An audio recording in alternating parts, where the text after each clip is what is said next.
wabarakatuh.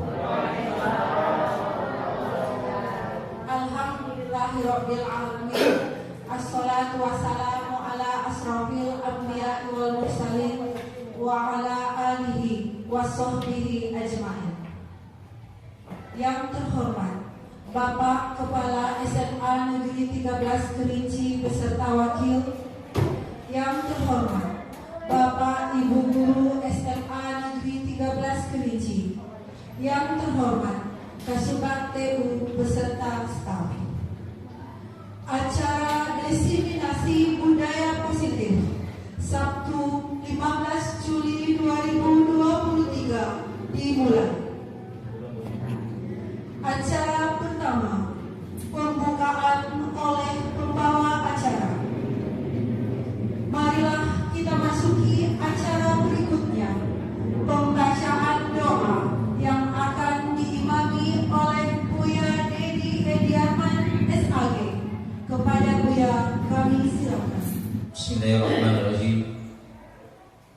Marilah kita bersama-sama membacakan doa untuk kegiatan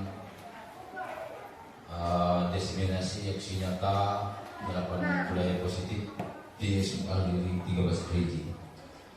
Auzubillahi minasyaitonirrajim. Bismillahirrahmanirrahim. Allahumma sholli ala sayyidina Muhammad wa ala alihi wa sahbihi ajma'in. Alhamdulillahirabbil alamin. Hamdan syakirin, hamdan na'imin, hamdan yuwafi ni'mahu wa yukabi mazidah. Ya Rabbal hamdu kama yanbaghi li wajhikal karim azim sultan. Allahumma ahyina bil iman wa amitna bil iman wa syurna bil iman walkinna jannata ma'al iman rahmatika ya arhamar rahimin. Ya Allah, ya Rahman, ya Rahim. Pada hari ini kami berkumpul di SMA Negeri 13 Kerinci dalam kegiatan diseminasi budaya positif di SMA Negeri 13 Kerinci. Untuk itu ya Allah, berikanlah kelancaran dan keberkahan acara kami ini, supaya nantinya kami mengenal dengan apa yang dikatakan budaya positif di SMA Negeri Kerinci ini. Rabbana atina fid dunya hasanah wa fil akhirati hasanah wa qina azabannar. Walhamdulillahirabbil alamin. Acara selanjutnya, sambutan Kepala SMA Negeri 13 Kerinci. Kepada yang terhormat Bapak Hardito SPD MM, kami silakan. Bismillahirrahmanirrahim. Assalamualaikum warahmatullahi wabarakatuh. Alhamdulillahirabbil alamin. Wassalatu wassalamu ala asyrafil anbiya'i wal mursalin wa ala alihi wa sahbihi rasulillahi ajmain, amma ba'du. Yang saya hormati Bapak Ibu Wakil Kepala Sekolah, yang saya hormati Kasubag TU, yang saya hormati Bapak Ibu Majelis Guru beserta dengan staf tata usaha SMA Negeri 13 Kerinci. Bersyukur kita kepada Allah Subhanahu wa taala atas limpahan rahmat nikmatnya lah pada saat ini kita dapat berkumpul bersama dalam mengikuti diseminasi aksi nyata penerapan budaya positif. Mudah-mudahan dalam acara ini dapat berjalan dengan baik dan sukses. Selawat beriring salam tidak lupa pula kita tinggalkan buat junjungan kita Nabi besar Muhammad Sallallahu Alaihi Wasallam yang telah mengantarkan kita dari alam kegelapan menuju alam yang terang benderang sebagaimana yang akan pada saat ini. Bapak Ibu yang saya hormati,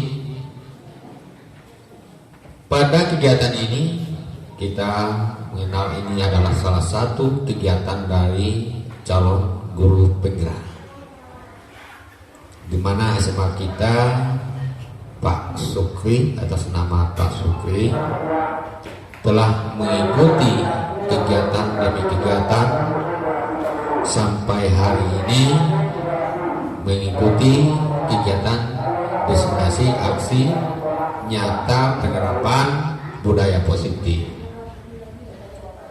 Ya, jadi Pak Sukri ini merupakan angkatan yang ke-7 ya Pak Sukri?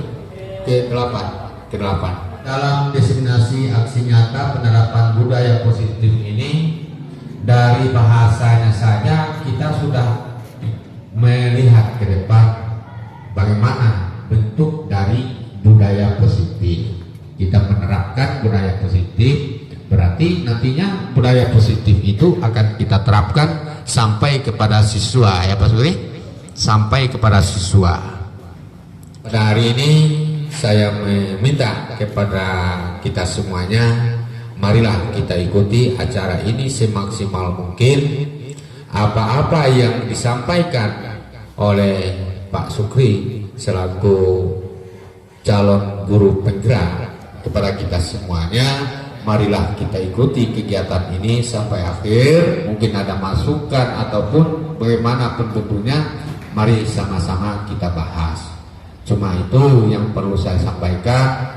Dengan mengucapkan Bismillahirrahmanirrahim, acara diseminasi aksi nyata penerapan budaya positif di SMA Negeri 13 Kerinci yang diikuti oleh seluruh guru dan TU, yang sebagai pelaksananya adalah dari Pak Sukri, saya buka dengan secara resmi. Terima kasih. Assalamualaikum warahmatullahi wabarakatuh. Bapak Ibu yang berbahagia, marilah kita masuk pada acara inti, yaitu pemaparan diseminasi aksi nyata penerapan budaya positif di SMA Negeri 13 Kerinci yang akan disampaikan oleh yang terhormat Bapak Sukri SPDI MPDI. Kami silakan. Bismillahirrahmanirrahim. Assalamualaikum warahmatullahi wabarakatuh. Alhamdulillahirrahmanirrahim. Wassalatu wassalamu ala asrafil anbiya'i wal mursalin wa ala alihi wa sahbihi rasulillah ajma'in.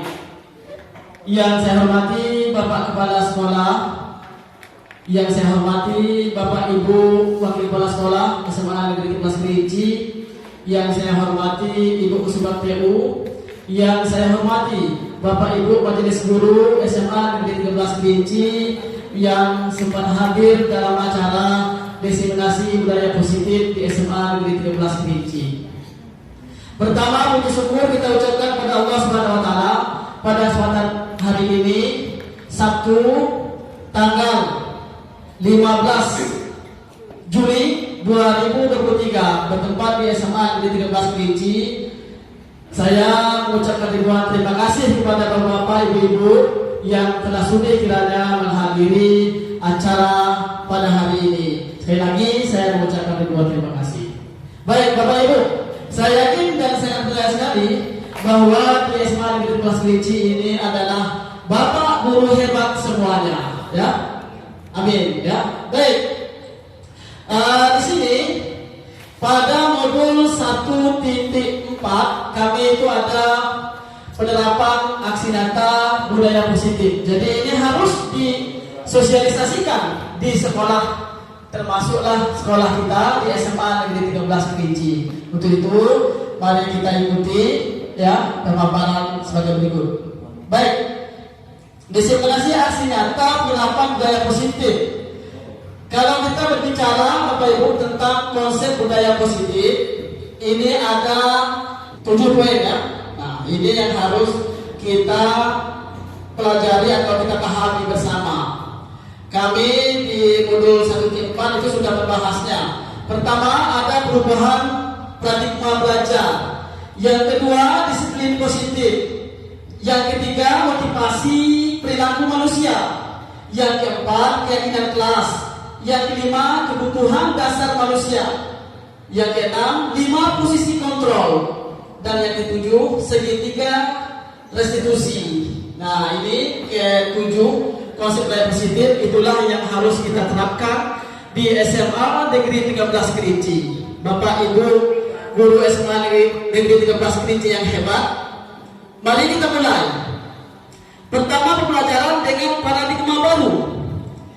Pembelajaran dengan paradigma baru dirancang berdasarkan prinsip pembelajaran yang terdiferensiasi, sehingga setiap siswa belajar sesuai dengan kebutuhan berdasarkan tahap perkembangannya untuk mewujudkan profil pelajar Pancasila. Profil pelajar Pancasila pertama, beriman bertakwa kepada Tuhan Yang Maha Esa dan berakhlak mulia. Ini harus siswa kita memiliki nanti. Yang kedua, berkebinekaan global. Yang ketiga, bergotong royong. Yang keempat, kreatif. Yang kelima, bernalar kritis. Yang keenam, mandiri. Nah, jadi keenam profil pelajar Pancasila inilah yang akan kita terapkan nanti di dalam proses pendidikan berada di SMA Negeri 13 Kerinci. Baik, kita lanjut ya. Bapak Guru SMA Negeri 13 yang hebat. Nah, ini ada kegiatan kepala tangan. Saya minta nanti ada 2 orang. Cobalah. Ada A dan B. Bapak Ibu dan teman Bapak Ibu. Ya, sobeklah secara kertas kecil. Tuliskan benda atau sesuatu yang sangat berharga untuk Bapak Ibu. Letakkan di salah satu tangan Bapak Ibu dan benda tersebut atau benda tertentu dengan segala daya. Buatlah sebuah kepalan. Kayak gini ya. Teman Bapak Ibu yang beda nih akan mencoba dengan sekuat tenaga dengan berbagai cara untuk meminta Bapak Ibu memberikan benda tersebut. Teman Bapak Ibu beda nih bisa membujuk, bisa mengancam, atau menghatik, atau merayu, ya, menjawab boleh apa saja agar dapat membuka kepala tangan Bapak Ibu. Saya minta Pak Nozi, coba Pak Nozi ke depan Pak Nozi. Pak Nozi, silakan Pak Nozi. Ambil pedanya, tolong dilobek kertasnya, kecil saja. Ya, nanti saya minta Ibu Resti untuk ke depan, ya. Bagaimana cara untuk merayu mungkin supaya Pak Nozi tulis dulu. Pak Nozi tulis dulu harta benda yang berharga. Benda yang berharga oleh Pak Nozi. Yang berharga, yang Pak Nozi benar-benar itu sangat berharga bagi Pak Nozi. Nah, silakan dikepal tangannya. Kami mohon Ibu Resti maju ke depan. Ibu Resti, ya. Silakan Ibu Resti dengan segala daya ya, berupaya untuk membuka kepala tangan dari Pak Nozi. Boleh, silakan. Boleh minta yang berada di tangan, atau boleh melihatnya. Itu paling berharga. Tidak akan dikasih tahu dengan yang lainnya.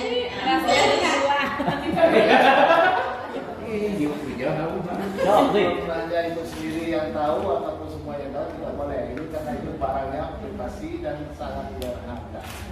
Terima kasih Ibu Resti.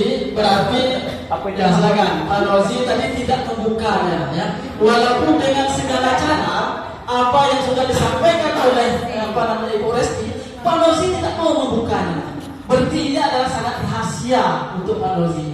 Ya, artinya apa? Ya, siapa yang memberikan kontrol untuk bisa membuka dan menutupnya kepala tangan tadi? Siapa? Ya, benar sekali Pak Ibu ya. Terima kasih Bapak Ibu hebat. Jadi yang megang kontrol, yang bisa membuka dan tidaknya membuka kepala tangan tadi itu adalah Pak Nozi Rivalda SPT. Apakah dia mau membuka, apakah tidak, tergantung respon dari luar lagi. Kalau respon dari luar dia anggap itu mungkin penting bagi dia, bagi Pak Nozi, maka dia akan membuka. Tapi mungkin kalau dia merasa respon dari luar itu mungkin tidak ini, maka yang megang kontrol itu adalah Pak Nozi itu sendiri. Ilusi kontrol.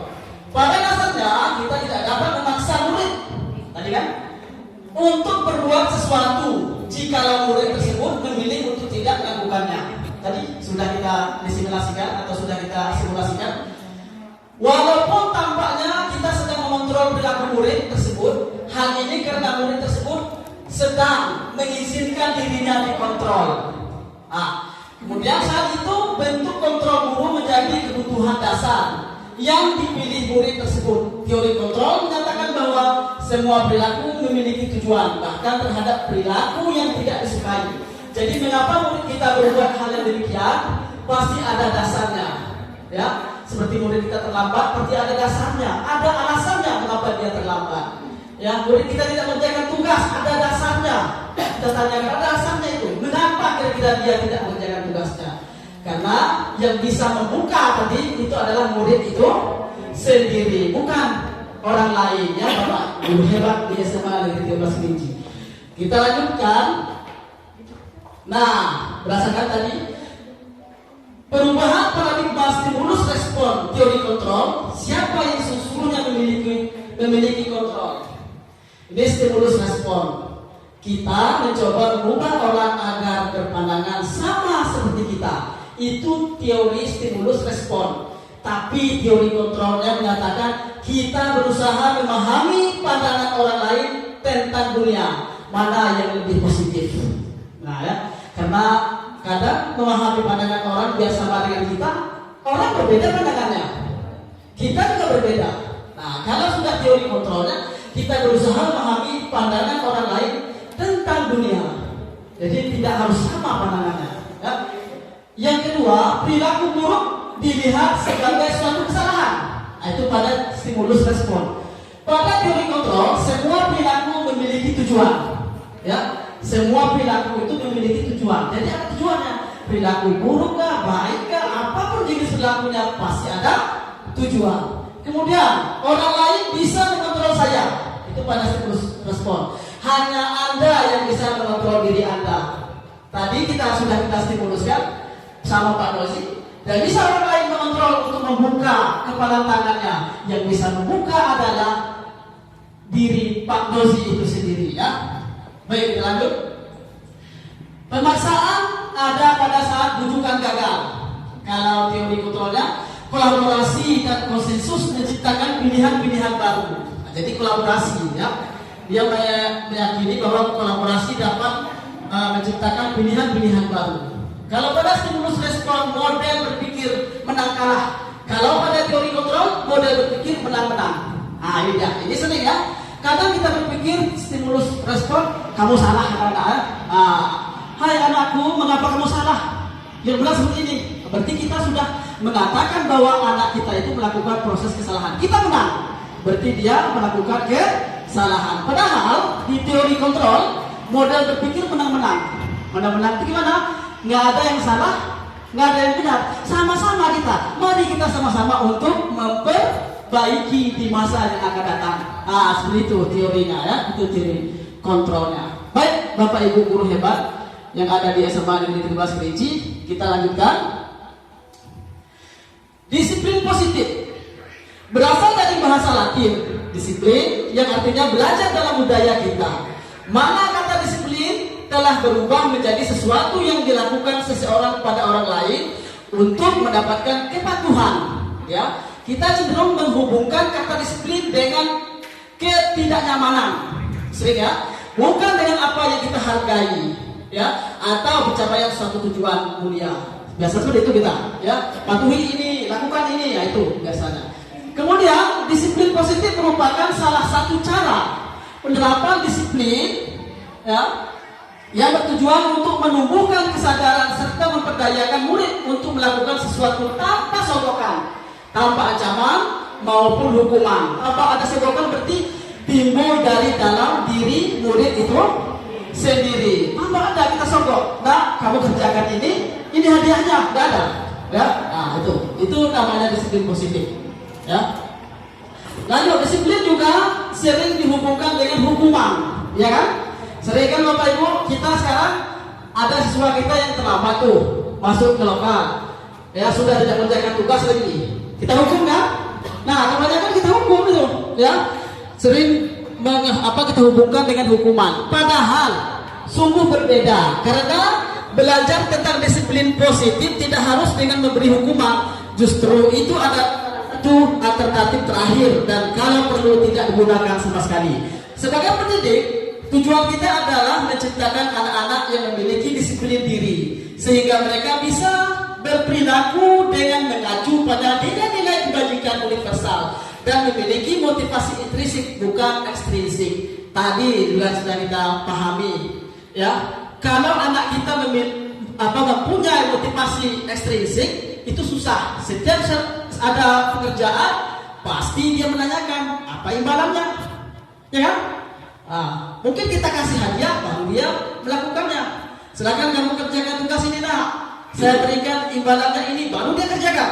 Tapi kalau motivasi internal yang ada dalam dirinya, maka dia akan mengerjakan tanpa kita perintah. Kalau itu memang baik bagi dia, maka dia langsung mengerjakan.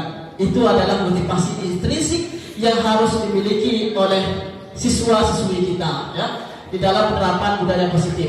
Begitu pula dengan hal lain, contohnya, ya, mengapa dia bisa terlambat? Nah, itu kan karena motivasinya motivasi eksternal, kan? Kamu besok terlambat, awas. Wah, dia mau tidak mau harus. Tapi kalau dia motivasi internal dari dalam diri dia, maka dia menyatakan bahwa untuk disiplin waktu itu sangat penting untuk menggapai cita-cita saya. Nah, seperti itulah Bapak Ibu, ya. Baik, Bapak Guru yang hebat, kita lanjutkan. Nilai-nilai kebajikan. Nilai-nilai kebajikan merupakan sifat-sifat positif manusia yang merupakan tujuan mulia yang ingin dicapai setiap individu. Nilainya, nilai-nilai kebajikan yang ingin dicapai oleh setiap anak Indonesia kita kenal dengan profil pelajar Pancasila. Tadi ada 6 profil butir-butir profil pelajar Pancasila. Ada 6 ya. Kita lanjut. Beriman dan bertakwa pada Tuhan Yang Maha Esa, berakhlak mulia, berpendidikan global, gotong royong, mandiri, kreatif, dan bernalar kritis yang harus kita implementasikan di dalam proses pendidikan. Kita lanjut Bapak Ibu. Motivasi perilaku manusia. Ada motivasi eksternalnya tadi yang sudah saya jelaskan juga tadi. Untuk menghindari ketidaknyamanan atau hukuman, murid melakukan motivasi perilakunya untuk menghindari hukuman atau ketidaknyamanan. Kemudian apa yang akan terjadi apabila saya tidak melakukannya? Itu motivasi eksternal dari luar. Contoh tadi tugas. Kalau kamu tidak buat tugas, besok hukumannya apa? Membersihkan WC. Nah, itu motivasi eksternal. Dan lanjut, yang kedua ada motivasi eksternal ini untuk mendapatkan imbalan atau penghargaan dari orang lain. Nah, ini dia. Murid melakukan motivasi perilakunya karena ingin mendapatkan imbalan. Apa yang akan saya dapatkan apabila saya melakukannya? Sering kan? Nah, contohnya, Pak, saya kerjakan tugas ini dapat apa pulpen tak, Pak? Bu. Nah, atau kita sering menyampaikan, nah ini pulpen. Kalau kamu benar, kalau kamu mengerjakan tepat waktu, saya kasih pulpen. Ya, nah itu merupakan motivasi eksternal. Bisa saja nanti di guru lain yang masuk ketika beliau tidak memberikan motivasi eksternal, ada itu tidak mau mengerjakan karena tidak timbul dari dalam diri siswa atau murid kita itu sendiri. Ya Bapak Ibu, kita lanjut. Nah, motivasi internal ini dia disiplin positif untuk menjadi orang yang mereka inginkan dan menghargai diri sendiri dengan nilai-nilai yang mereka percaya. Murid melakukan motivasi karena sadar akan nilai-nilai kebajikan yang mereka yakini. Ya, sadar ya. Motivasi ini akan membuat seorang memiliki disiplin positif. Jadi ini yang kita inginkan, motivasi internal. Dia sadar, mengapa saya disiplin? Mengapa saya harus rajin membuat tugas? Penting tidak bagi saya. Apa disuruh, dia sudah melakukan. Ini yang diharapkan, ya, dari motivasi perilaku manusia. Kalau kita pahami motivasi ekstrinsik itu tidak akan bertahan lama, Bapak Ibu, ya. Sebentar bertahannya. Tapi kalau motivasi intrinsik dari dalam diri siswa itu sendiri, maka dia akan bertahan lama sampai kapanpun. Jangankan di sekolah, di rumah, di masyarakat, maka disiplin atau budaya positif itu sudah dia tanamkan di dalam hati sanubarinya. Itu yang kita inginkan, Bapak Ibu, ya. Baik, kita lanjutkan. Ini perbedaan hukuman dengan konsekuensi. Jadi ada hukuman, ada konsekuensi. Ada hukuman, sesuatu yang menyakitkan harus terjadi. Hukuman itu, Bapak Ibu, ya. Kalau konsekuensi, sesuatu harus terjadi. Ya, sesuatu harus terjadi. Jadi hukuman itu spontan. Kalau konsekuensi ini sesuatu harus terjadi, berarti sudah kita sepakati. Kemudian membuat anak merasa tidak nyaman untuk jangka waktu panjang. Itu hukuman. Tidak nyaman lah masa dihukum terus. Siapa yang berhukum? Bahkan dia melakukan sesuatu itu pasti ada tujuannya. Membuat anak merasa tidak nyaman dalam jangka waktu pendek. Ini konsekuensi. ya, tapi jangka waktunya pendek, lebih panjang. Hukuman yang berikutnya, anak mencari kedisiplinan, konsekuensi anak menghargai disiplin, menghargai jadinya ya. Kemudian anak mendorong anak menyakiti diri sendiri. Kalau yang konsekuensinya mendorong anak agar mudah menyesuaikan diri. Selanjutnya konsep diri yang buruk pada hukuman, pada konsekuensi konsep diri yang baik. Selanjutnya anak belajar untuk menyembunyikan kesalahan. Pada konsekuensi anak belajar untuk mematuhi peraturan. Karena ini ada peraturannya ya sudah dibuat ya. Kemudian marah, rasa bersalah, dipermalukan, merasa tak dihargai. Kalau pada konsekuensi kehilangan hak, dibuat tidak nyaman, diasingkan untuk sementara. Jadi lumayanlah konsekuensi daripada hukuman. Kalau hukuman itu lama nih. Bahkan anak itu memendam rasa itu teramat pedih nama dalamnya.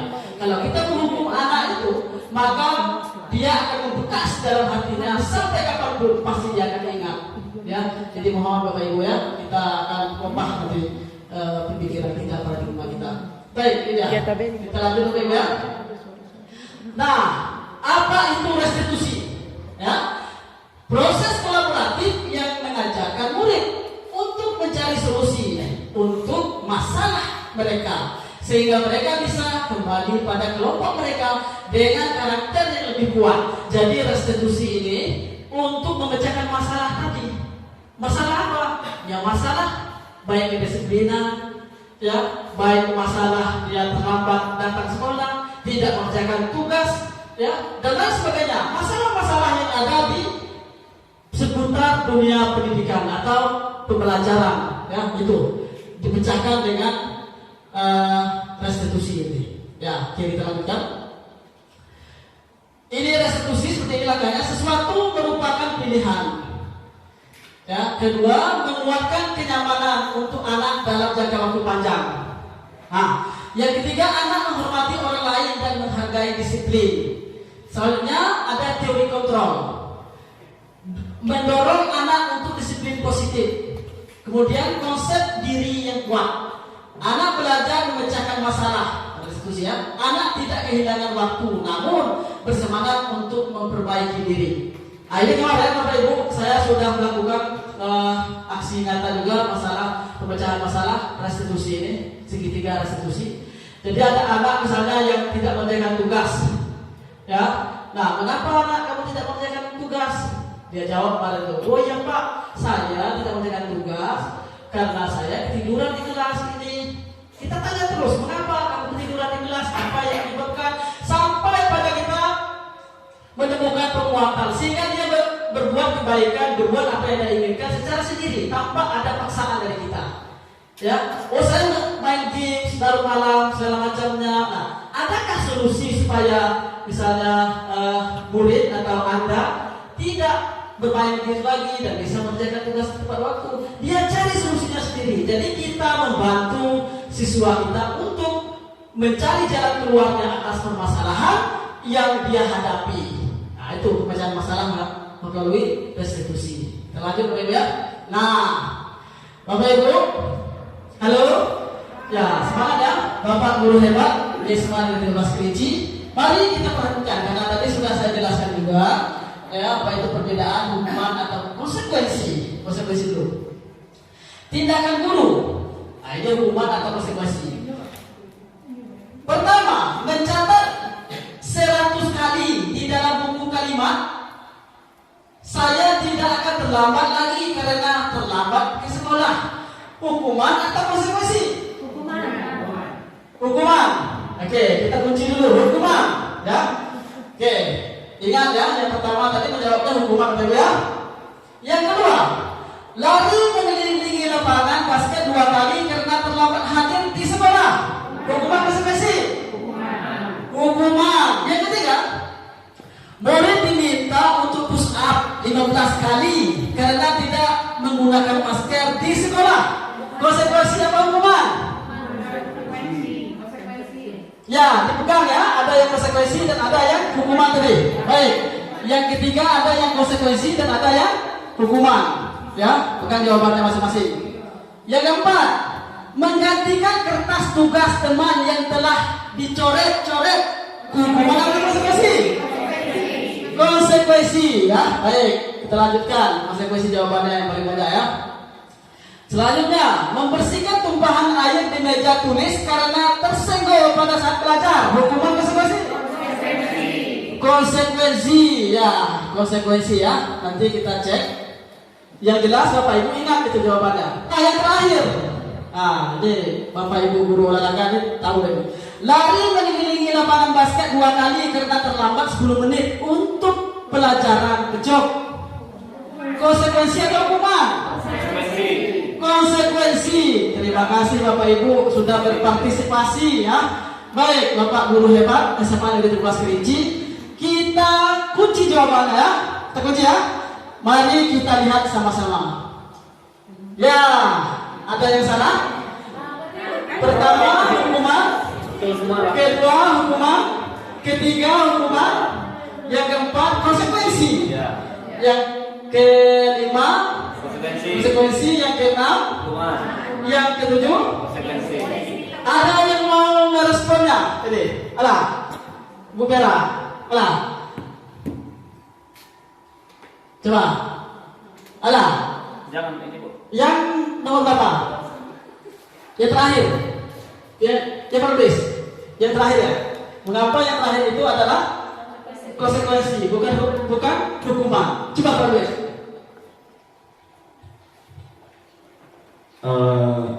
Baik, lari mengelilingi lapangan basket 2 kali karena terlambat 10 menit untuk pelajaran PJOK. Di sini penjelasannya itu adalah konsekuensi. Ya, tadi saya juga menjawab konsekuensi, Pak. Jadi kalau saya perjelaskan di sini kan hal yang pasti terjadi. Kalau pasti terjadi itu termasuk dalam konsekuensi. Terima kasih. Baik, terima kasih banyak pada Pak Ridwi sebagai guru olahraga hebat yang ada di SMA Negeri 13 Kerinci. Benar sekali apa yang Pak Ridwi sampaikan, ya, bahwa konsekuensinya itu sudah ada kesepakatan terlebih dahulu. Ini sudah ada kesepakatan ini karena dia berada pada pelajaran PJOK, ya, pada pelajaran olahraga.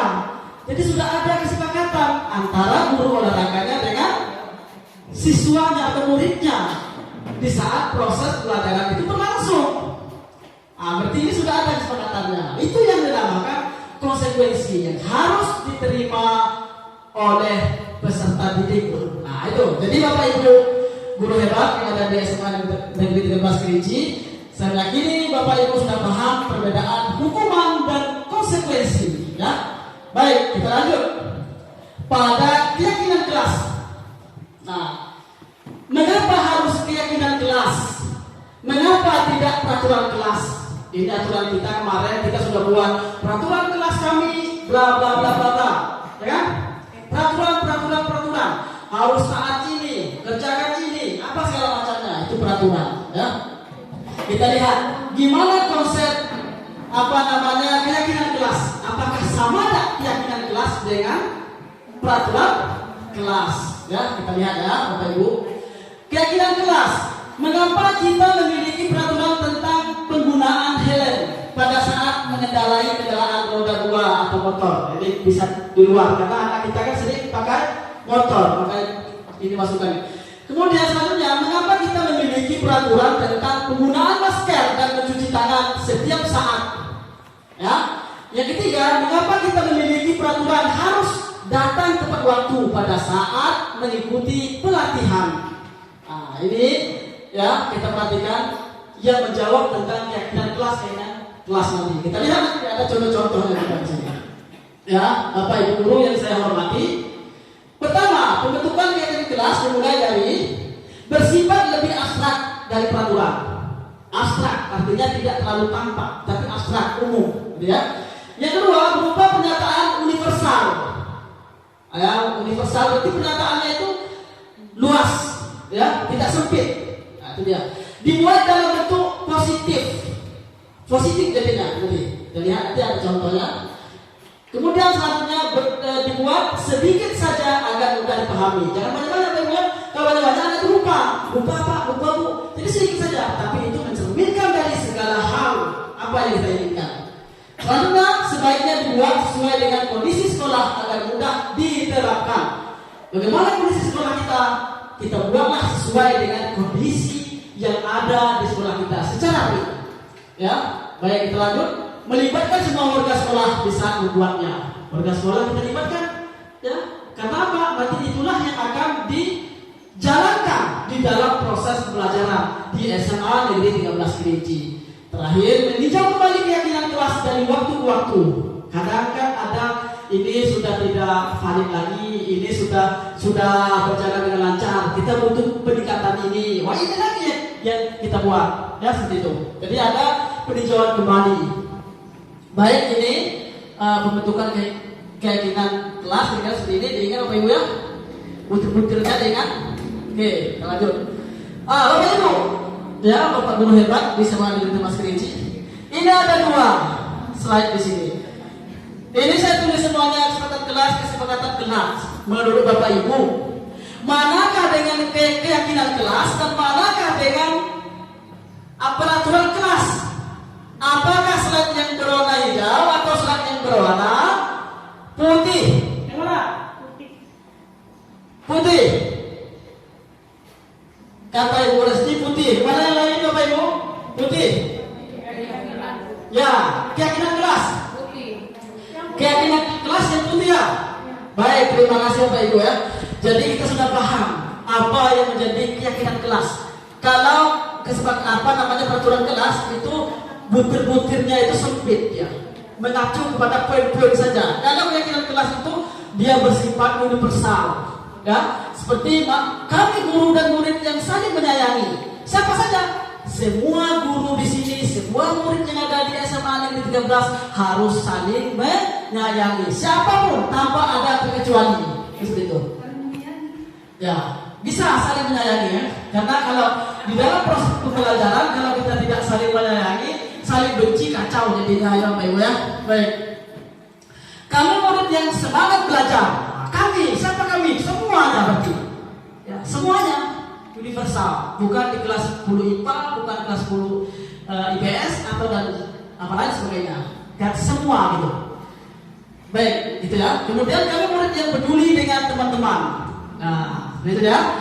Baik, Bapak Ibu guru hebat di SMA Negeri Mas Kerinci, kita lanjutkan. Berarti Bapak Ibu sudah paham apa itu kesepakatan kelas dan apa itu peraturan kelas. Jadi mudah-mudahan kesepakatan kelas ini bisa kita implementasikan di dalam proses pengajaran kita, ya.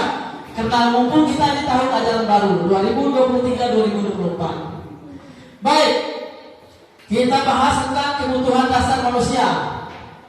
Kebutuhan dasar manusia adalah segala sesuatu yang kita lakukan untuk mendapatkan apa yang kita inginkan. Seluruh tindakan manusia memiliki tujuan tertentu. Semua yang kita lakukan adalah usaha terbaik untuk mendapatkan apa yang kita inginkan. Ya, itu kebutuhan dasar manusia. Kita semua ini mempunyai kebutuhan dasar. Mari kita lihat Ibu. 5 kebutuhan dasar manusia. Pertama, bertahan hidup. Kebutuhan yang bersifat fisiologis, misalnya kesehatan, pakaian, rumah, dan makanan. Ini adalah kebutuhan dasar yang pertama. Bertahan hidup. Ya, ini pasti kita miliki semuanya, baik selaku seorang guru maupun sebagai seorang siswa atau murid kita, ya, untuk bertahan hidup. Yang kedua, kasih sayang dan rasa diterima. Ini kebutuhan dasar ini. Mau tidak mau ini harus kita miliki. Kebutuhan psikologis misalnya memberi dan menerima akan cinta dan kasih sayang, koneksi sosial dan berkelompok, ya kan? Ada kebutuhan dasar. Karena mengapa anak ini agak minder dalam kelas, kebutuhan dasarnya tidak terpenuhi mungkin karena dia tidak diterima oleh kelompoknya atau dia disingkirkan oleh kelompoknya. Jadi ini merupakan kebutuhan dasar yang harus dimiliki oleh siswa dan siswi kita di SMA Negeri Mas Kerinci. Kita lanjut, berikutnya ada penguasaan. Kebutuhan pengakuan atas kemampuan, prestasi dianggap berharga dan dihormati. Ini penguasaan. Contoh Bapak Ibu, ada anak kita yang berprestasi, kita terus mengatakan kamu hebat, bagus segala macamnya. Bagaimana dengan yang lain? Tentu yang lain akan tersinggung, akan tersingkirkan, dia merasa dia tidak mampu untuk melakukan atau untuk mencapai tingkat di penguasaannya. Ini perlu juga kita perhatikan karena ini kebutuhan dasar. Dengan adanya kita memahami kebutuhan dasar manusia, kita nanti mampu menerapkan di dalam proses pembelajaran kelas. Kemudian ya, kebebasan. Nah, kebutuhan akan kemandirian, otonomi, memiliki pilihan dan arah hidup. Nah, ini kan kebebasan.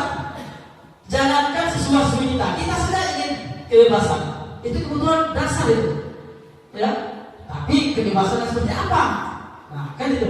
Baik, lanjut. Kemudian ada kesenangan. Kebutuhan akan kemandirian, otonomi, memiliki pilihan dan arah hidup. Jadi tidak kemandirian, otonomi, memiliki pilihan dan arah hidup. Ini kesenangan. Kebutuhan yang harus kita perhatikan. Termasuklah 5 kebutuhan dasar manusia yang harus ada dan harus kita implementasikan di dalam proses pembelajaran khususnya di SMA Negeri 13 Kerinci. Baik Bapak Ibu guru hebat yang ada di SMA Negeri 13 Kerinci, kita lanjutkan. Jadi 5 kebutuhan dasar. Nah, kita lanjut pada 5 posisi kontrol. Ya, kalau tadi kebutuhan dasar dari 5, sekarang 5 posisi kontrol. Pertama, hukuman. Tadi sudah ya, sudah kita simulasikan. Yang kedua, membuat orang merasa bersalah. Gimana ya? Nanti kita lihat. Yang ketiga, teman. Yang keempat, sebagai pemantau. Yang kelima, sebagai manajer. Kira-kira Bapak Ibu, kita semuanya ini kebanyakan berada di posisi yang mana? Apakah kita sebagai penghukum? Apakah kita sebagai pembuat orang merasa bersalah? Ataukah kita sebagai teman? Apakah kita sebagai pemantau? Apakah kita sebagai manajer di sekolah kita? Tanda-tanda besar bagi diri kita.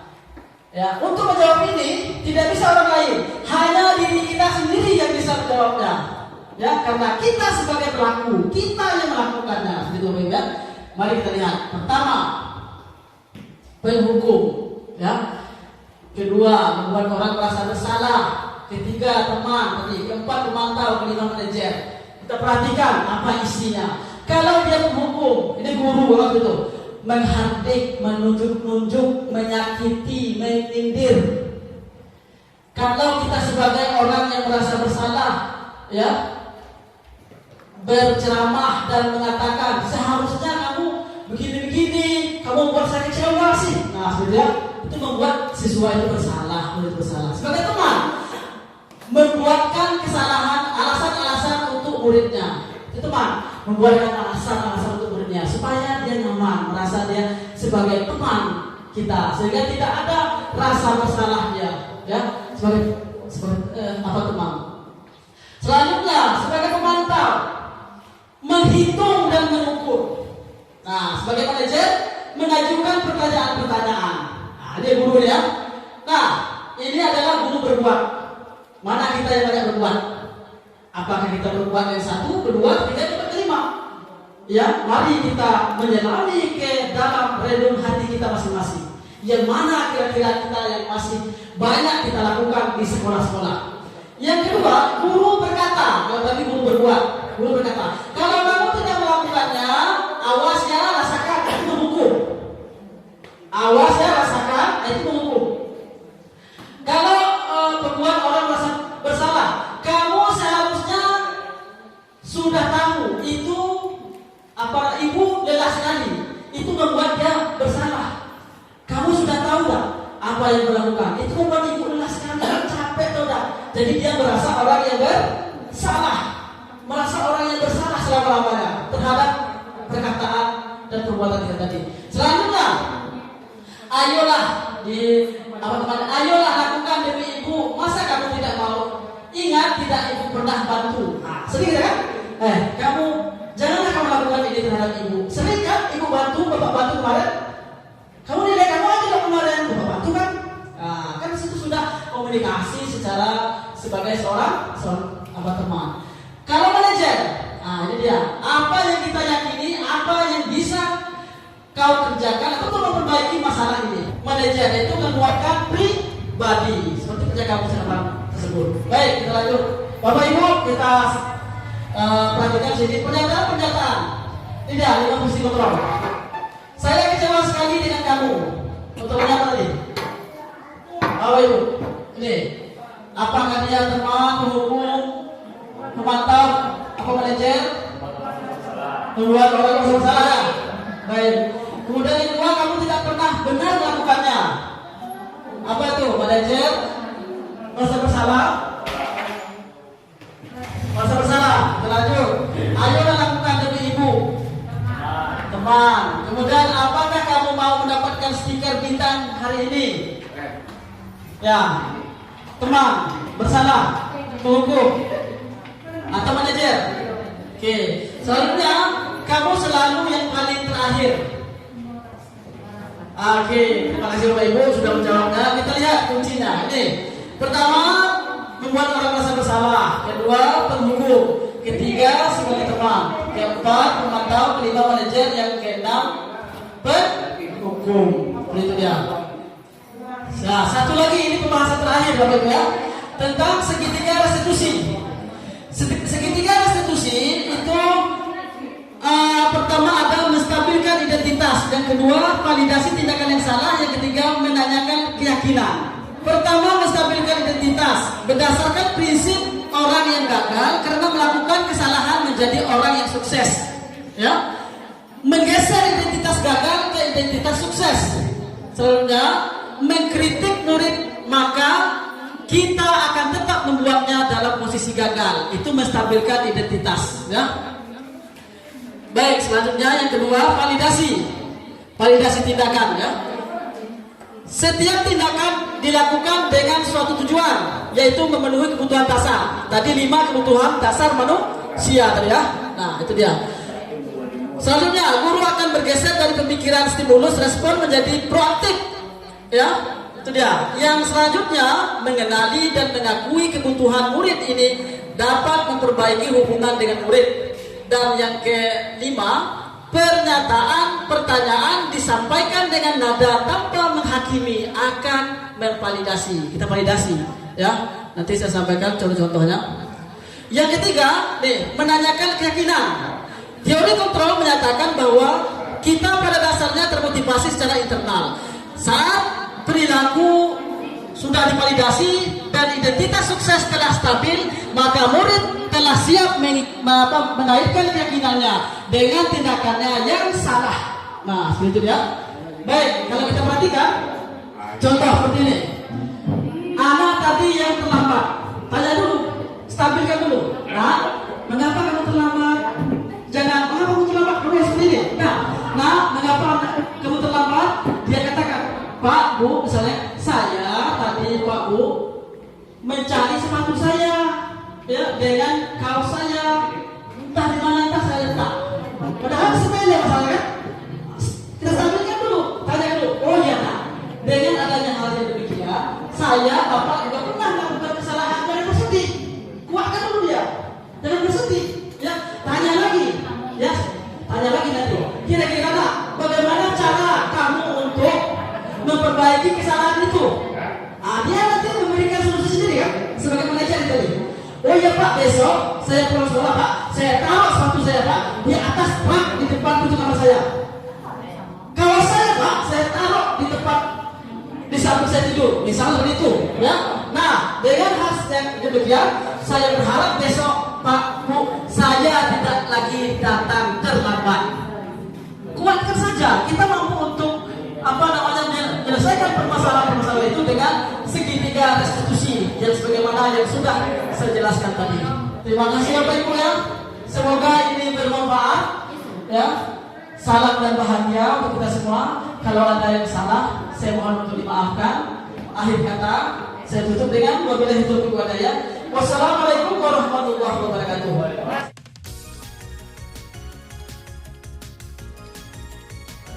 Assalamualaikum warahmatullahi wabarakatuh.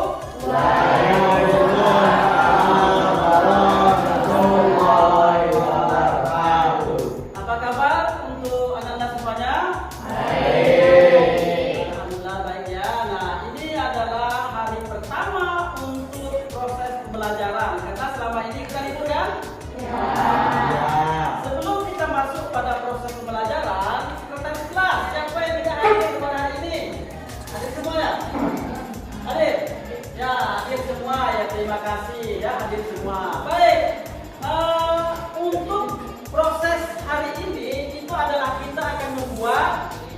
keyakinan kelas. Nah, ya, ada yang sudah tahu apa itu keyakinan kelas? Belum ya? Ya.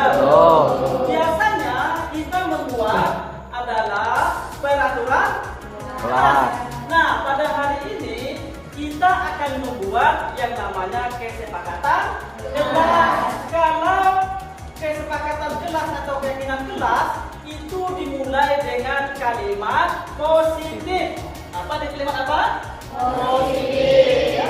Kalau peraturan kelas biasanya kita buat itu dengan kalimat negatif. Nah, ya. Baik, dengan kalimat negatif. Apa contohnya? Nah, biasa kita buat peraturan kelas ya. Kalau terlambat akan dihukum, benar kan? Nah, itu kan kalimatnya negatif.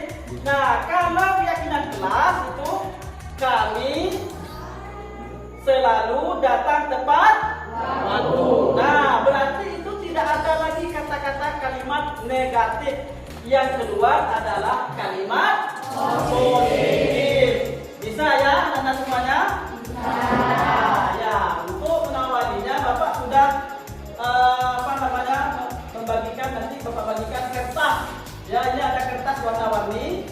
Ya, kertas warna-warni inilah nanti kalian atau Anda semuanya tuliskan apa kira-kira yang menjadi kesepakatan kelas kita. Nah, kesepakatan kelas kita inilah yang akan kita taati bersama. Ya, karena yang membuatnya adalah kita bersama. Paham? Nah, nanti Bapak bagikan kertasnya, nanti kita tempel di depan. Ya, kita semuanya nanti menempelnya di depan. Tidak ada yang tidak membuat. Nanti baru kita lihat mana yang akan kita ambil dan yang akan kita jadikan keyakinan kelas kita di kelas 11 IPA 1. Ya, semuanya. Oke, kita lanjut kita lagi ya. Ayo kita lagi. Mohon maaf. Ya, saya warnanya ini. Bagi warnanya. Ya. Ini. Oke.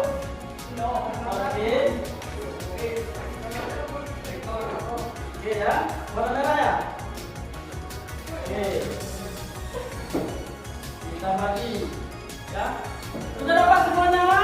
Ya. Sudah dapat? Ya. Alhamdulillah semuanya sudah dapat. Baik, karena kita sudah mendapatkan kertas warna-warninya, Bapak berikan waktu kita untuk menuliskan apa kira-kira yang baik dan yang cocok untuk menjadi keyakinan kelas di kelas 11 IPA 1. Kita mulai ya? Baik, kita mulai. Silakan untuk menuliskan.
keyakinan kelas ini itu kita buat dan kita sepakati untuk kita laksanakan secara bersama. Karena kita sendiri yang buatnya, maka kita sendirilah yang akan mempertanggungjawabkannya nanti. Saya yakin dan Bapak yakin dan percaya dengan adanya kita membuat kesepakatan kelas, tentunya ini ke depannya akan berdampak positif untuk kemajuan di dalam proses pembelajaran. Ada yang mau ditanyakan? Ada sepakat ya? Ada. Ini kalimatnya sudah kalimat positif, tidak ada lagi mengandung kalimat negatif. Ya, ada semuanya. Nah, karena kita sudah melakukan kesepakatan kelas, untuk itu mari kita tanda tangani apa yang sudah menjadi kesepakatan kelas kita, ya.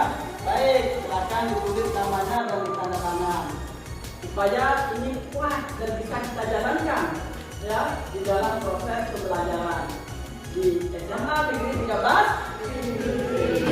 Ya, baik, dari sana, silakan.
Kita sudah selesai melakukan pembuatan keyakinan kelas. Semoga dengan adanya keyakinan kelas kita ini, silakanlah kita sama-sama untuk berperan untuk memegang tanggung jawab atas apa yang sudah kita sepakati. Bisa? Ya. Baik, kalau bisa, alhamdulillah. Ada yang bertanyakan? Ya, baik. Kalau tidak ada, Bapak cukupkan sampai di sini. Ya, dalam pembuatan keyakinan kelas pada kelas 11 IPA 1 untuk tahun ajaran 2023-2024. Terima kasih anak-anak semuanya atas partisipasinya. Bapak akhiri dengan wabillahi taufiq wal hidayah. Wassalamualaikum warahmatullahi wabarakatuh. Waalaikumsalam warahmatullahi wabarakatuh. Assalamualaikum warahmatullahi wabarakatuh. Perkenalkan, nama saya Syahada Nur Farahin dari kelas 11 IPA 1. Saya sangat senang sekali diajak berdiskusi bersama Pak Supri untuk membuat kesepakatan kelas. Semoga untuk kedepannya kami selalu bisa datang tepat waktu dan selalu tertib saat pembelajaran. Terima kasih. Wassalamualaikum warahmatullahi wabarakatuh. Assalamualaikum warahmatullahi wabarakatuh. Perkenalkan, nama saya Dian Muhammad. Saya dari kelas 11 IPA 1. Saya sangat senang sekali diajak berdiskusi bersama Pak Sukri untuk membuat kesepakatan kelas. Semoga untuk kedepannya kami selalu menjaga kebersihan lingkungan sekolah. Sekian dari saya. Wassalamualaikum warahmatullahi wabarakatuh. Assalamualaikum warahmatullahi wabarakatuh. Perkenalkan, nama saya Adia Fiala Amanda. Saya dari kelas 11 IPA 1. Saya senang sekali diajak berdiskusi bersama Pak Sukri untuk membuat kesepakatan kelas. Semoga untuk kedepannya kami selalu menjaga kebersihan kelas. Demikian, wassalamualaikum warahmatullahi wabarakatuh.